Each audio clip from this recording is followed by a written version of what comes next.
வணக்கம் நண்பர்களே, welcome back to my channel. இன்றைக்கி ரொம்பவே அருமையான ஒரு ஸ்நாக்ஸ் ரெசிபி தான் நம்ம பார்க்க போகிறோம். நம்ம இந்த குவாரண்டைனில் மசாலா பூரி காளான் எல்லாத்தையுமே ரொம்ப மிஸ் பண்ணிகிட்டு இருக்கோம். இது அதை ஓரளவுக்கு நம்மளை சாட்டிஸ்ஃபை பண்ண வைக்கும். ரொம்ப ரொம்ப ஈஸி, ஒரு 2 நிமிஷத்தில் சீக்கிரமாக ரெடி பண்ணிடலாம். இதோட பேர் கரம் பொரி. சேலம், கரூர், கோபின்னு எல்லா இடத்துலையும் ரொம்ப ஃபேமஸான ஒரு ஸ்நாக்ஸ். இந்த ரெசிபி இப்போ எப்படி செஞ்சிடறதுன்னு பார்த்துடலாம். இதுக்கு தேவையான பொருட்கள்லாம் என்னென்னு பார்த்துடலாம். பெரிய சைஸ் பெரிய வெங்காயம் 1, மீடியம் சைஸ் நாட்டு தக்காளி 1, அப்புறம் ஒரு சின்ன நெல்லிக்காய் சைஸ் புளி ஊற வச்சு எடுத்துக்கோங்க. அதுக்கப்புறம் கொஞ்சம் வெல்லம், கொஞ்சம் உப்பு, காரத்துக்கு ஏற்ற மிளகாய். நான் 5 மிளகாய் எடுத்திருக்கேன். நீங்கள் எவ்வளோ காரம் வேணுமோ அவ்வளோ எடுத்துக்கலாம்.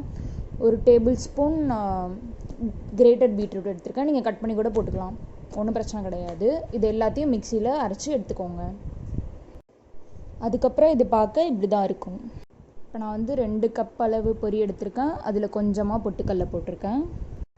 அதுக்கப்புறம் 1 ஸ்பூன் அளவு தேங்காய் எண்ணெய். இதுக்கு தேங்காய் எண்ணெய் போட்டால் தான் நல்லாயிருக்கும். ஸோ கண்டிப்பாக தேங்காய் எண்ணெய் போடுங்க.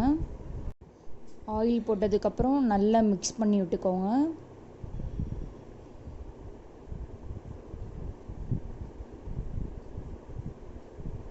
அதுக்கப்புறம் நம்ம ரெடி பண்ணி வச்சுருந்த அந்த மிக்சர் எடுத்து அதில் போடுங்க. நாங்கள் இன்றைக்கி 3 ஸ்பூன் போட்டிருக்கோம். 3 ஸ்பூன் போட்டு நல்லா மிக்ஸ் பண்ணிக்கலாம். 3 ஸ்பூன் போடுறப்ப உங்களுக்கு கொஞ்சம் காரமாக இருக்கும். ஸோ நீங்கள் போட்டு மிக்ஸ் பண்ணி அதில் வாயில் போட்டு பார்த்துட்டு கரெக்டாக இருக்கா இல்லையா என்னன்னு செக் பண்ணிக்கோங்க. அவ்வளோதான். இப்போ நம்மளோட கரம் பொரி ரெடி. நீங்கள் தட்டுவடை செட்டு கூட கேள்விப்பட்டிருப்பீங்கல்ல, அதில் சில இடத்துலலாம் 2 தட்டுவடைக்கு நடுவில் இந்த கரம் தான் வச்சு, அதுக்கப்புறம் கேரட், வெங்காயம், கொஞ்சம் கொத்தமல்லி, முடிஞ்சால் கொத்தமல்லி சட்னி வச்சு கொடுப்பாங்க.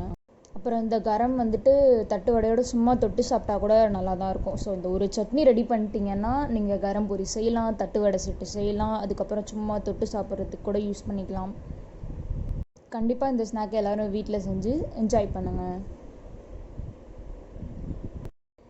என்னோடய சேனல் உங்களுக்கு பிடிச்சிருந்ததுன்னா மறக்காமல் லைக் பண்ணுங்கள், சப்ஸ்கிரைப் பண்ணுங்கள், அந்த பெல் பட்டனையும் அழுத்திடுங்க.